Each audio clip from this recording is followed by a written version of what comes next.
नमस्कार दोस्तों, स्वागत है आज की इस वीडियो में। मैं आपके साथ सुरेश सांचोरी। दोस्तों, आज हम बात करने वाले हैं चाइना और भारत के बीच विवाद को लेकर। आखिर भारत और चाइना के बीच सीमा विवाद की असली वजह क्या है? क्यों बार बार चाइना भारत की सीमा के अंदर घुसपैठ कर रहा है? तो चलिए आज इस विवाद को हम मैप के जरिए समझते हैं और आपको पूरा डिटेल में हम समझाते हैं। दोस्तों, ये बात तो हम सभी बहुत अच्छे से जानते हैं कि चाइना पूरी दुनिया में अपनी धाक जमाने के लिए किसी भी हद तक जा सकता है, और यही कारण है कि आज चाइना ने उसी देश के अंदर शुरू हुई कोरोना वायरस जैसी खतरनाक बीमारी से लगभग निजात पा लिया। और वही चाइना भारत और अमेरिका को अपना कट्टर दुश्मन मानता है। ये दोनों ही देश आज इस बीमारी से जूझ रहे हैं, जहां भारत में और हालात और भी ज़्यादा गंभीर होते जा रहे हैं।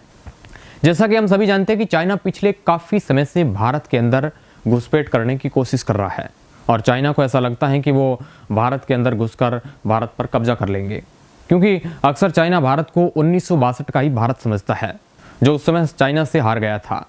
लेकिन शायद चाइना को ये नहीं पता है कि हमारा देश पहली बात तो किसी को छेड़ता नहीं है, और अगर हमको कोई छेड़े तो हमारा देश उसको छोड़ता भी नहीं है। और चाइना के साथ भी कुछ ऐसा ही हो रहा है दोस्तों।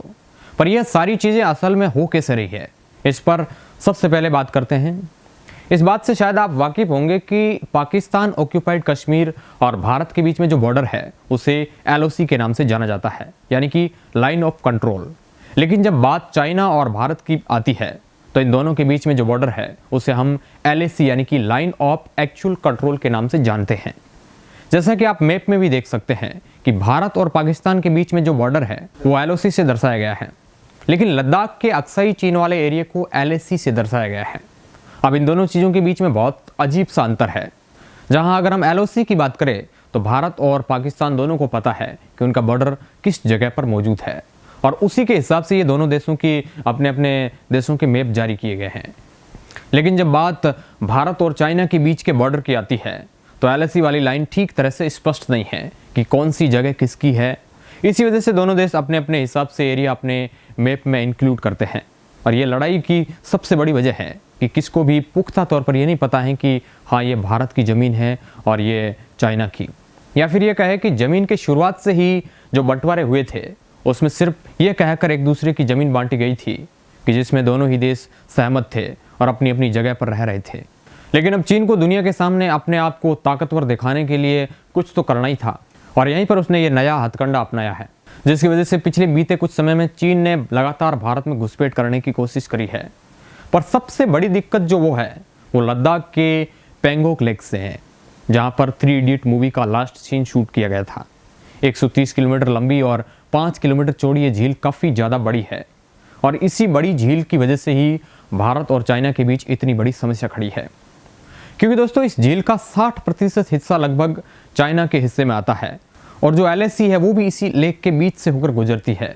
अगर आप मैप में ध्यान देंगे तो इस झील के किनारे वाले हिस्से को फिंगर कहा जाता है, जहां अगर हम पश्चिमी दिशा से शुरू करें तो फिंगर 1, फिंगर 2, फिंगर 3 जैसे नाम दिए गए हैं, और ये फिंगर 8 तक जाते हैं। अब दोस्तों, भारत के अनुसार जो फिंगर 8 वाला हिस्सा है LAC वाली लाइन वहां पर मौजूद है, लेकिन चाइना का कहना है कि LAC वाली लाइन फिंगर 2 वाली जगह पर मौजूद है, और इन्हीं दोनों के बीच जितना भी ये फासला है उसे लेकर भारत और चीन के बीच इतनी बड़ी समस्या खड़ी हो गई है। हालांकि अगर देखा जाए तो यह समस्या कुछ बड़ी नहीं है, क्योंकि हम सभी जानते हैं कि चाइना ज़बरदस्ती चीज़ों को फैलाने की कोशिश कर रहा है ताकि कंट्रोवर्सी बढ़े और भारत डर जाए। लेकिन ऐसा कुछ होने वाला है नहीं, क्योंकि जब ये विवाद शुरू हुआ तो चाइना के सैनिकों ने भारत के सैनिकों से कहा कि यहाँ पर ठंड बहुत ज़्यादा है, आप इतनी भयानक ठंड झेल नहीं पाएंगे, इसलिए अब आप वापस जाइए। पर अब चाइना के सैनिकों को क्या पता दोस्तों कि भारत को शुरू से ही इतने बर्फीले इलाकों में रहने की आदत है, और ये सिलसिला अभी से नहीं है, कई सालों से ये चला आ रहा है। क्योंकि लगातार भारत के सैनिक इतने ठंडे इलाकों में रहकर देश की सुरक्षा करने में लगे रहते हैं। अब चाइना को ये नया भूत सवार हुआ है कि उसे भारत पर कब्जा करना है। लेकिन भारत चाइना के मंसूबे बहुत पहले से ही दोस्तों जानता है, इसलिए हमारे भारत की अच्छी खासी सेना इन बर्फीले इलाकों में न सिर्फ चाइना से लड़ने के लिए बल्कि उन्हें धूल चटाने के लिए भी पूरी तरह से तैयार है। और यही कारण है कि अभी तक हम प्रेजेंट टाइम की स्थिति देखें तो कुछ ही समय पहले इंटरनेशनल मीडिया द्वारा यह खबर छापी गई कि सभी विवादों को पीछे रखकर चाइना पीछे हटने के लिए तैयार है, लेकिन उसकी एक शर्त है कि पहले भारत के सैनिक पीछे हटेंगे और फिर चाइना अपने कदम वापस लेगा। इंटरनेशनल मीडिया अल जजीरा के मुताबिक इंडिया और चाइना के बीच जो बॉर्डर है उसका स्टैंड ऑफ वो ख़त्म होने की कगार पर है। दोनों देशों की मीडिया ने भी इस बात पर यह कहा है कि इस महीने के अंत में ये मसला ख़त्म हो सकता है।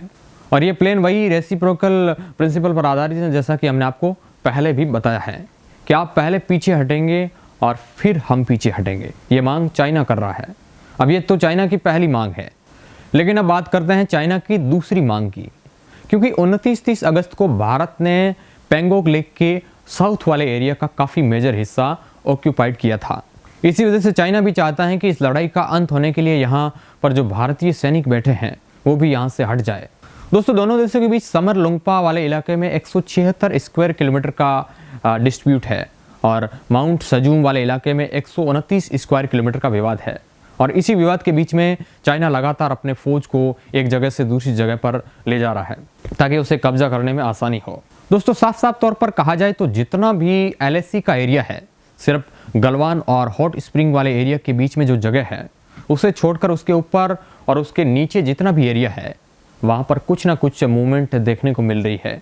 चाइना लगातार अपने फौज का वहाँ पर बदलाव करता रहता है। अब इतना कुछ जानने के बाद हमने आपको मौजूदा हालात भी बताए हैं कि जैसे चाइना ये चाहता है कि भारत अपने कदम पीछे कर ले, लेकिन आप खुद ही बताइए कि चाइना पर भरोसा कैसा किया जाए, क्योंकि इस पूरे विवाद में चाइना ने बहुत बार अपने बयान बदले हैं। जहाँ पहले चाइना ने ये कंडीशन रखी थी कि फिंगर 4 वाला एरिया अक्साई चीन वाले हिस्से में चला जाना चाहिए, और फिर चाइना कहने लगा कि बफर जोन होना चाहिए, यानी कि कुछ ऐसे इलाके जहाँ ना भारत की सेना जा सके ना ही चाइना की। और उस बफर जोन के एरिया में चाइना ये चाहता है कि भारत के हिसाब से जो एरिया भारत का है, यानी कि फिंगर 8 तक का एरिया है, अब उसमें चाइना यह चाहता है कि फिंगर 3 से लेकर फिंगर 8 तक के एरिया को बफर जोन बना दिया जाए। अब चाइना डिसएंगेजमेंट का प्लान लेकर आई है, लेकिन उनकी क्या शर्तें हैं वो तो आप समझ ही सकते हैं।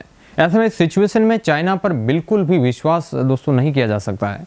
और सभी चीज़ों को देखते हुए ऐसा लग रहा है कि भारत के सैनिकों को लगातार पूरी ठंड इस LAC के पास वाले एरिया पर ही गुजारनी होगी। पर दोस्तों, भारत के लिए ये कोई बहुत बड़ी बात नहीं होगी। भले ही हमें सतर्क रहने की ज़रूरत है, पर इस जगह के एरिया में रहने की आदत भारत को पहले से ही है। चिंता तो चाइना के सैनिकों को होनी चाहिए। इतने ठंडे इलाके में रहने की ना तो उन्हें आदत है और ना ही कोई ज़रूरत थी। पर अब जब चाइना ये समझ चुका है कि उसके सैनिक बल ठंड वाली परिस्थिति में कमज़ोर पड़ जाएगा, इसलिए उसने तरह तरह की डर्टी पॉलिटिक्स खेलनी शुरू कर दी है। पर दोस्तों, हमें नहीं लगता है कि भारत को इसमें फंसकर चाइना को ऐसे ही जाने देना चाहिए। और दोस्तों, चाइना के घुसपैठ वाले बुखार को उतारने के लिए भारत ने मार्कोस कमांडो को भी लगा दिया है। मार्कोस कमांडो ऐसे कमांडो हैं जो इतने ज़्यादा खतरनाक होते हैं कि पानी के अंदर जाकर कब अचानक से दुश्मन पर वार कर दे, दुश्मन को इसकी भनक भी नहीं लगेगी। और इसी वजह से ये कमांडो हमेशा अपने चेहरे पर ऑक्सीजन मास्क लगाकर रहते हैं ताकि किसी भी परिस्थिति से जूझ सके। मुश्किल से मुश्किल परिस्थितियों में दुश्मन के छक्के छुड़ाने का हुनर रखने वाले ये मार्कोस कमांडो चाइना की बैंड बजाने में लगे हुए हैं।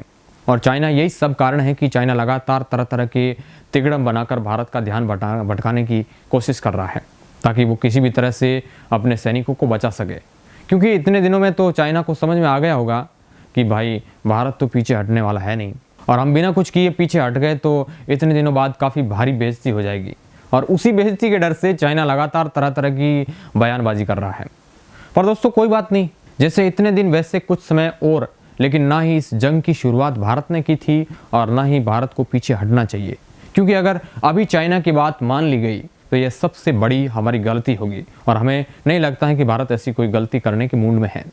तो दोस्तों, ये थे भारत और चाइना के बीच सीमा विवाद के मौजूदा हालात। अब आपका क्या कहना है इस पर हमें कमेंट में ज़रूर बताइए, और इसी तरह की एनालिसिस इंटरेस्टिंग वीडियो देखने के लिए आप हमारे चैनल को सब्सक्राइब कर सकते हैं। धन्यवाद।